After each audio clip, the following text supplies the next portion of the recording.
Bring your attention to the breath. And resist any temptation to leave the breath and go look at something else. Because that's the mind's normal tendency. It's like a little kid who runs into the house, picks up a sandwich, goes running out. You come into the present moment and then leave the present moment to the point where it becomes habitual that as long as you're here, you're looking for someplace else to go. But if you keep running around like that, the mind has no protection. So make this the home for your mind and learn how to settle into your home. This, of course, is where you run into the opposite problem, is when you do settle down here in the course of a normal day, if you haven't been meditating. The reason you settle down right here is because you're planning to go to sleep. Sometimes when things get very quiet inside, the breath gets very still. You just drift off. So you stay here, but it's a home where you work. You rest here too, but you also have your office here in the house to do your work. Because there's a lot of work to be done. There's a lot of greed, aversion, and delusion running around in the mind. I received a message the other day from someone who said, why is it that meditation is considered to be meritorious?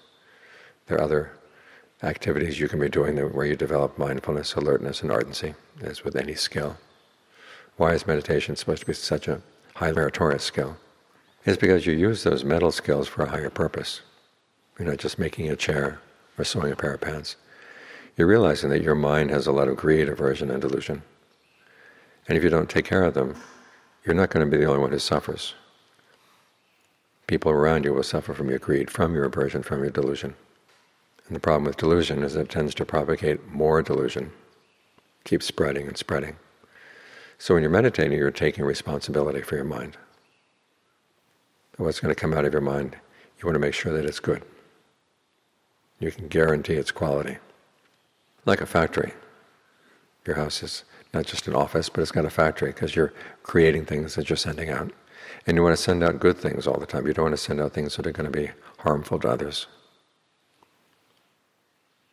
or harmful to yourself. So here you're taking responsibility. You're not just saying, well, I had an urge to do something and blame it on the urge. You chose to follow the urge.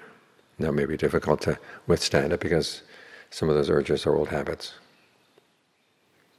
And old habits like to dress themselves up as nature. That was another question I got recently. That when you meditate, aren't you going against nature? When you're trying to get rid of your attachments, aren't you going against nature? Well, you're going against your old habits, which like to dress themselves up as more than just old, unskillful habits. But we have this ability within the mind, this ability for the mind to observe itself, and you can see that you follow certain thoughts, certain ideas, certain urges, and there's going to be trouble. And you don't have to follow them.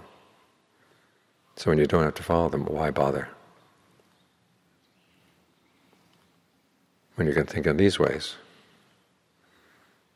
then what seems like a natural tendency is a lot less impressive, a lot less daunting. You're not fighting against nature, you're just fighting against old habits. And you can replace them with new ones. As the Buddha said, if we couldn't replace our old habits with new ones, he wouldn't bother to teach. But he saw that we can. So we can take responsibility for our actions and not blame them on nature or blame them on other things aside from our own choices. And so when we meditate, we're choosing to go against greed, aversion, and delusion, and that's why this is so meritorious. Because you look around you, there are very few people in the world who really take responsibility for the way they look for happiness. But there are the shining lights in the human race, the shining lights among the devas. So you can make yourself into a shining light too. You benefit, and the people around you will benefit as well.